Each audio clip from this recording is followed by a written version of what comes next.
So one of the things that I saw, the Sounds of Mars, which I thought was interesting, is this U on Mars. So the cool thing is that they have birds, they have a bicycle, and we'll look at these.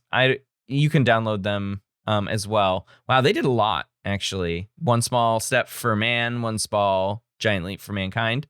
How it would sound on Earth and in Mars, but I want to record myself. Supercalifragilisticexpialidocious. Do I hold it down? I think that's what I do. There we go. They really need to make that a little bit more idiot-proof, I'll tell you what.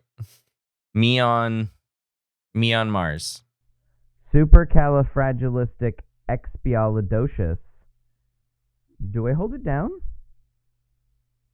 I think that's what I do. All right. I'm going to download this as a wave. I'm going to plop this into the thing. I'm going to download this as a wave as well. So those two things. So anyways, go play around with that. Okay, so here's my Earth voice. So let's double click on that. So this is my fancy.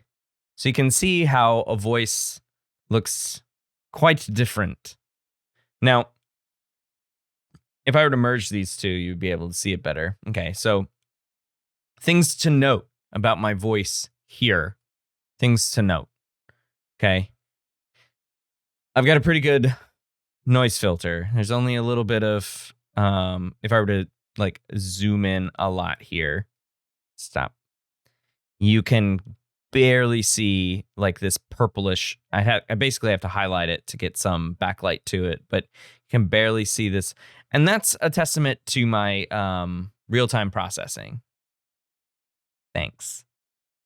Now, then this is my voice. This is this is what's cool about human voices. This is a fairly complex pattern. So this is my voice on Earth, and what I was just talking about here was the complexity of the spectrogram here at various frequencies. So wherever you see dark shades of yellow is a rich sound. The louder it is, okay? And so my voice is fairly deep. It's not really. It's kind of deep. If I were to show this to you on the spectra, on the frequency analysis graph here, so let me go ahead and play it. Supercalifragilisticexpialidocious. You can see. Do I hold it down? I think that's what I do. There we go. I was trying to pause it at a good point. So my voice in general, it's getting a little processed as it comes in through the microphone. But for the most part, it's my deepest tone, my fundamental frequency is about 150 or so hertz. Okay. What we're talking about with the Sounds on Mars, we're talking about the fundamental frequency being around 20 or 30 hertz, which is why they used a microphone that had a lower frequency range of 10 hertz. The Shure SM7B that I'm using right now has a low frequency range, the lower edge of its range as 20 hertz. So it can't even pick up something that's 10 hertz less than it, right? So that's my voice on Mars, okay? Or sorry, on Earth, not on Mars, on Earth. And you can see that it's rich in especially the deep frequencies here. And then I have a little post-processing or sort of, I guess, pre-processing going on with compression. So that's why there's not a lot in the high tones. And that's fine with me because I have a very bad sibilance and I don't want to subject people to the S sound. So let's look at what this looks like now on Mars. Ew. So, one thing to note is that all of those mids.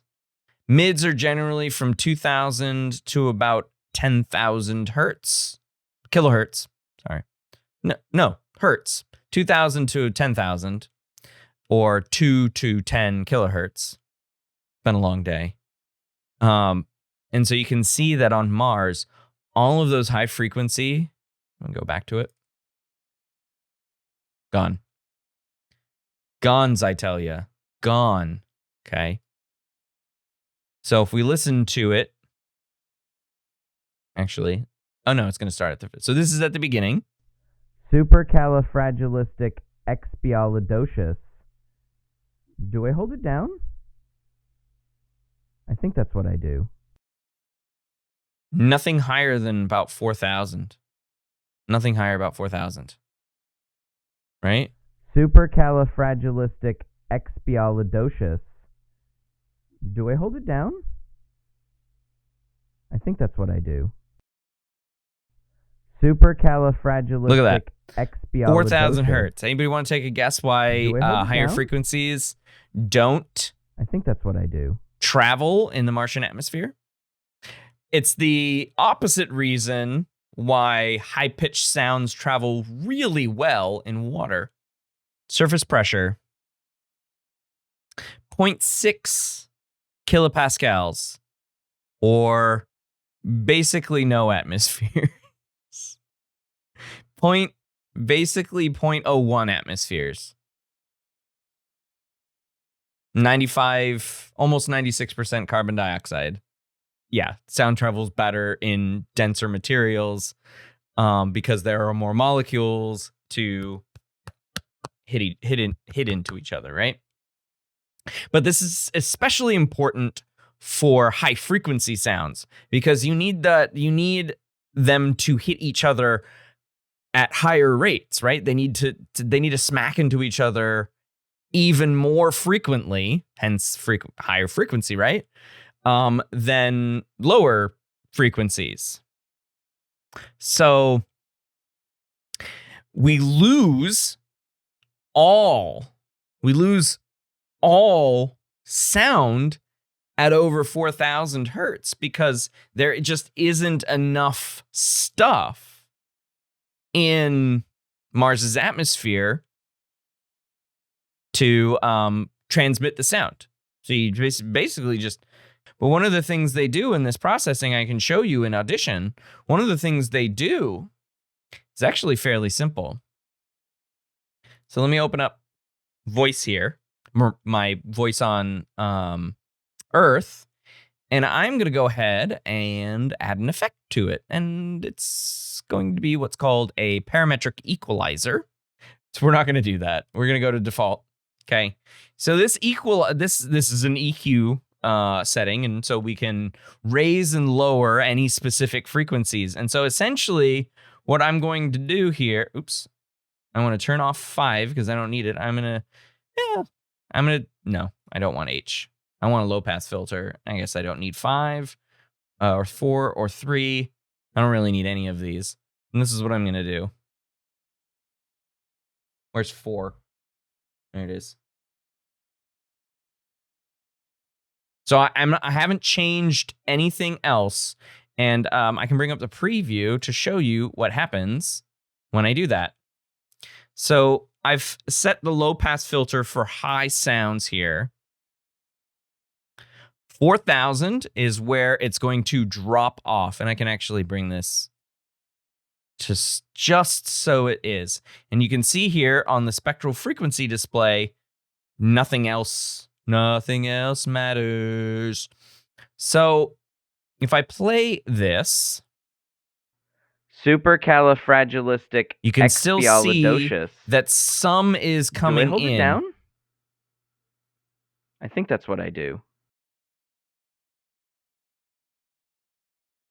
So we'll bring it down even more. I'll cut it down. So this is exactly what the feature on the Supercalifragilisticexpialidocious. Do I hold it down? Do I hold it down? Because I'm a noob. That's what I do. I'm such a noob. You can see. Supercalifragilisticexpialidocious. Still up above Do I hold it down? 4,000. All right, that's enough out of I you. think that's what I do. I'm not entirely sure how much I need to. There we go. There we go. Supercalifragilisticexpialidocious. Do I hold it down? I think that's what I do. That's honestly what that's all that NASA is doing on their little website there, which I think is pretty cool. Supercalifragilisticexpialidocious. Do I hold it down? I think that's what I do. So you can see the two combined here, right? I've got nice, rich voice in my supercalifragilisticexpialidocious. Sort of paused there. And then I've got nothing down here. Nothing. Absolutely nothing. It's pretty cool. So that's what happens on the surface of Marzipan.